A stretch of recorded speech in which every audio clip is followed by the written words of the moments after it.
जिंदाबाद अपने में सो जिंदाबाद जिंदाबाद जिंदाबाद अपने में सो जिंदाबाद have separate research spending than in Malaysia. The foreign research university will not use the exact same research grants that come from the original university. So just because a certain university enjoys a very high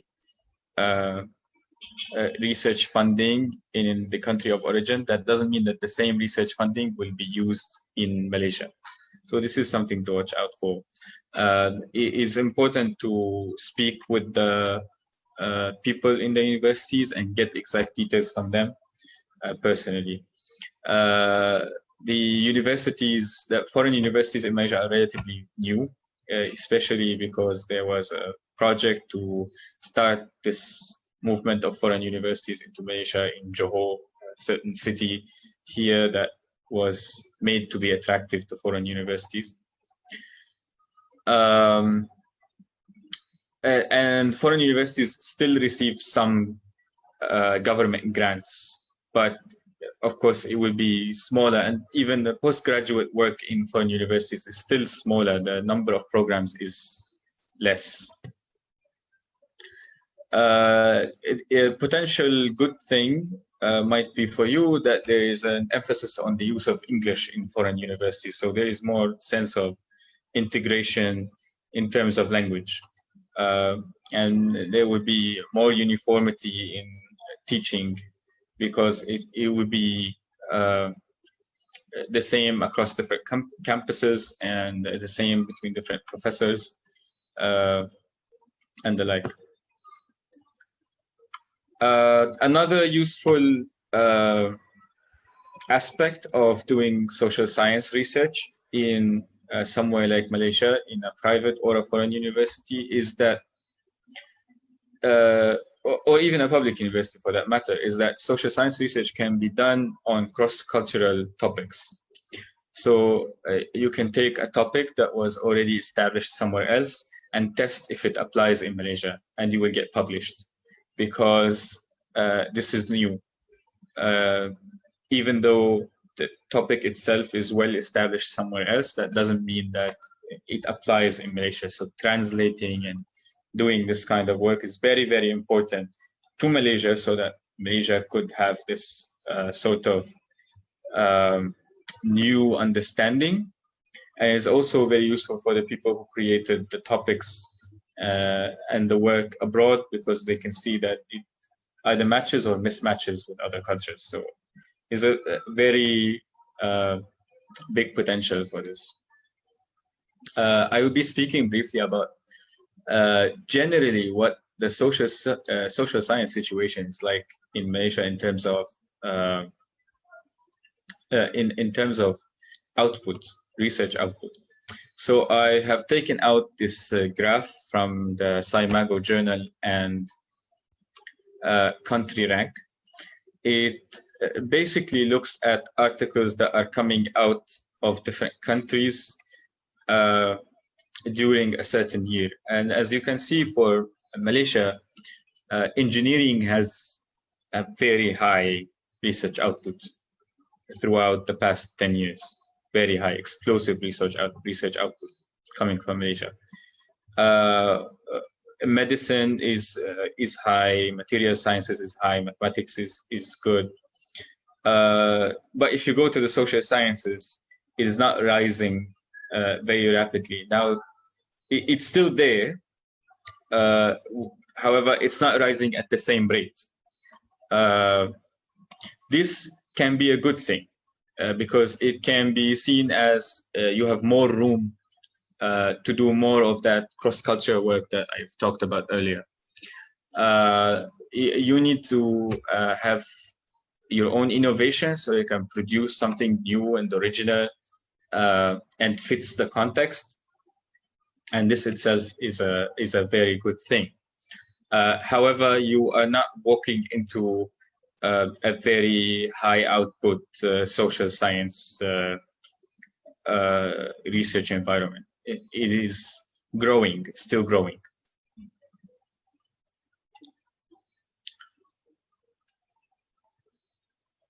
Another issue for people who are thinking about doing business. So for potential students in business, I think it is very well known that AACSB accreditation is one of the most well-known accreditation schemes for the quality of education in business. And in fact, in certain countries, it can be the difference between being employed and unemployed in certain parts of the business sector for certain companies. Of course, this is not the situation everywhere, but in certain places it is considered like this. So it might be useful to talk about it.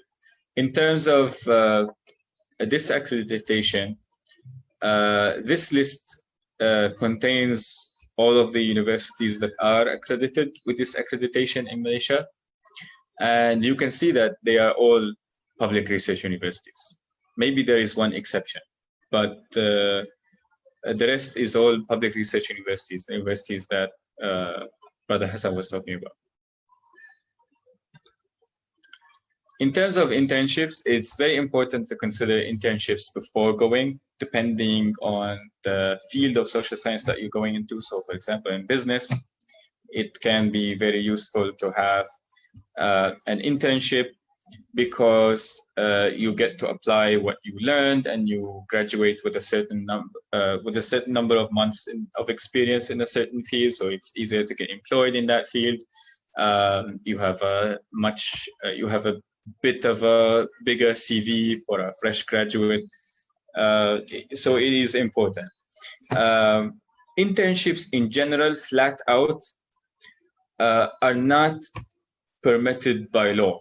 What is permitted by law is to have a course that has an internship attached to it, and then this course can allow you to do an internship in Malaysia. So it's very important to check for the type of program. Not all types of programs allow for internships because students are only narrowly allowed to work in Malaysia. And the type of program would can be the difference in whether or not you can have the internship. You need to check with your university and talk to them prior to enrollment.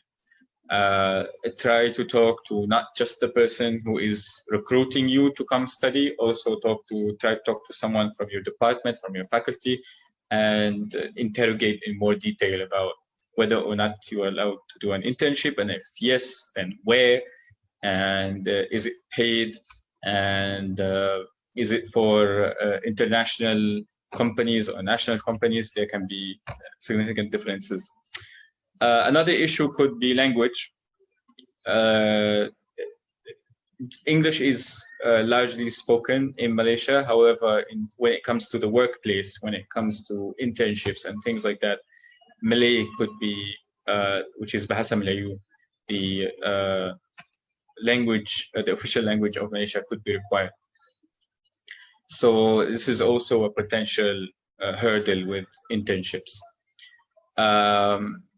which might be also something that could stop you from doing a certain type of program that requires an internship. So for example, if you are doing a program in clinical psychology, you need to do a long clinical therapy internship and speak with patients, then you would have to speak in the local language. And it's difficult to conduct that in English. So you need to speak with your person that is recruiting you and try to speak with the faculty as well, if it's possible to have this kind of internship and this experience to graduate with all the required experience that is necessary to conduct yourself in this field.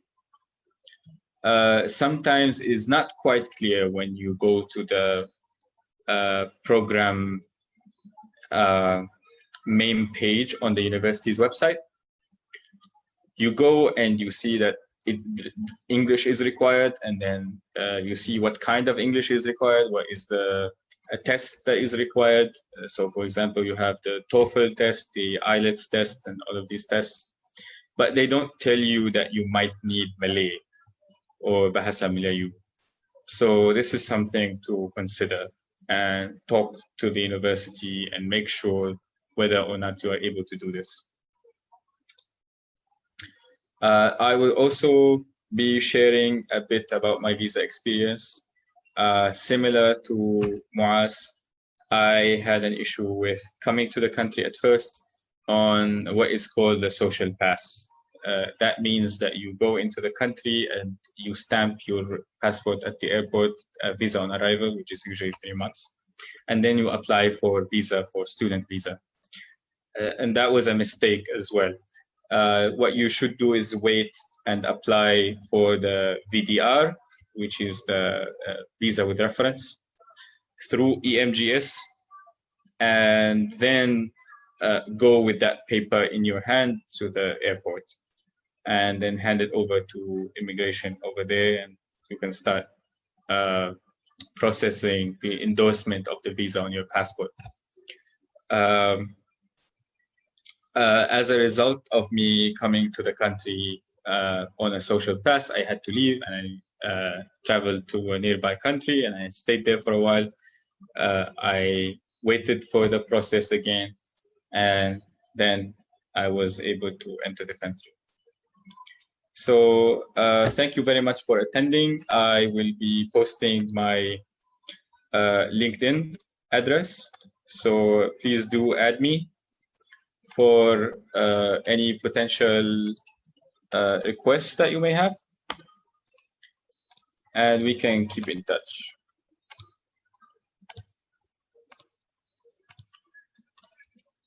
I've posted my LinkedIn address.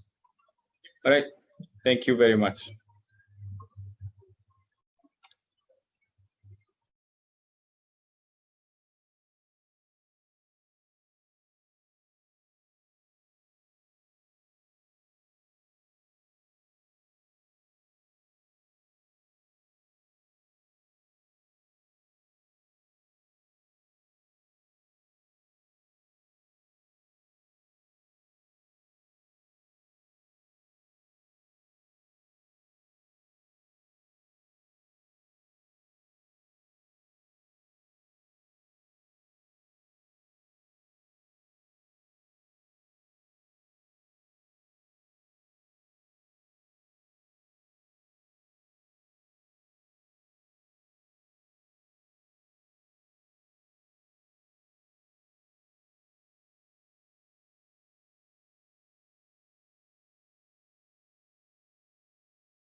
If there are any more questions, please post them to the chat.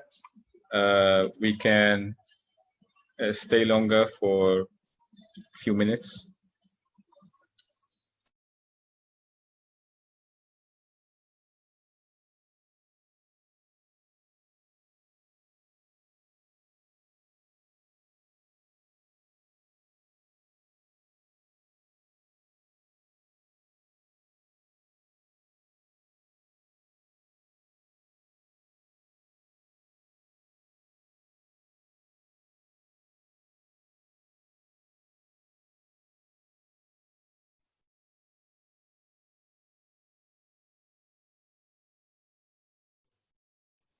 Yes. So we have a lot of question there. I think Brother Ammar already answered a few of them. So we have one question. How much possibility of getting jobs after the education in Malaysia? So if you have any idea.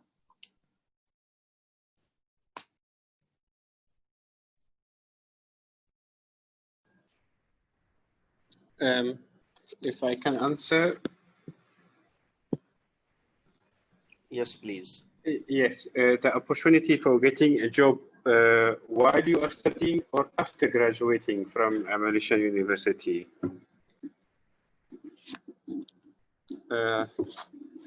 Maybe I will try to answer both. During studies, it is actually very difficult to find a job.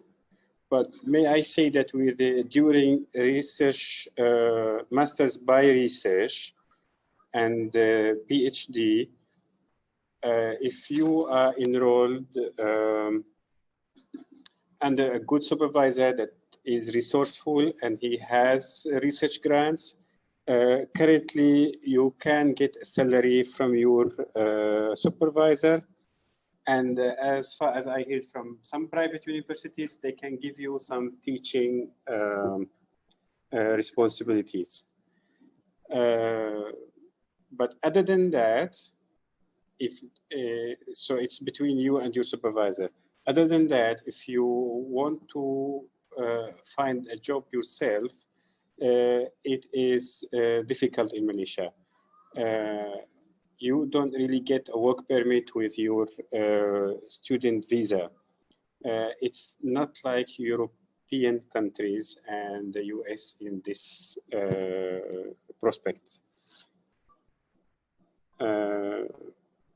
However, after graduating from a Malaysian university, especially if you are holding a PhD, I'm talking about a PhD by research,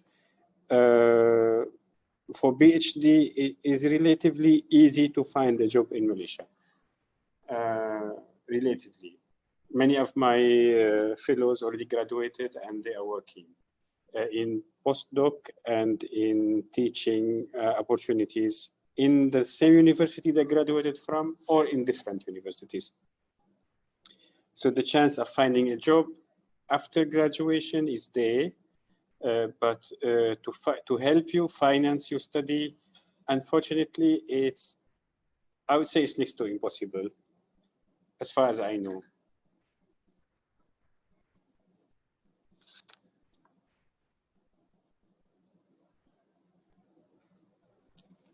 Okay, thank you.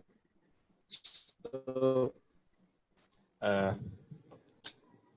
yes, there was one question. Yes, I have a, yes, yes, you already answered that question. Someone asked that I have a bachelor degree from an open university from India. Can I apply for the master's program in IIUM? So, do you have any idea?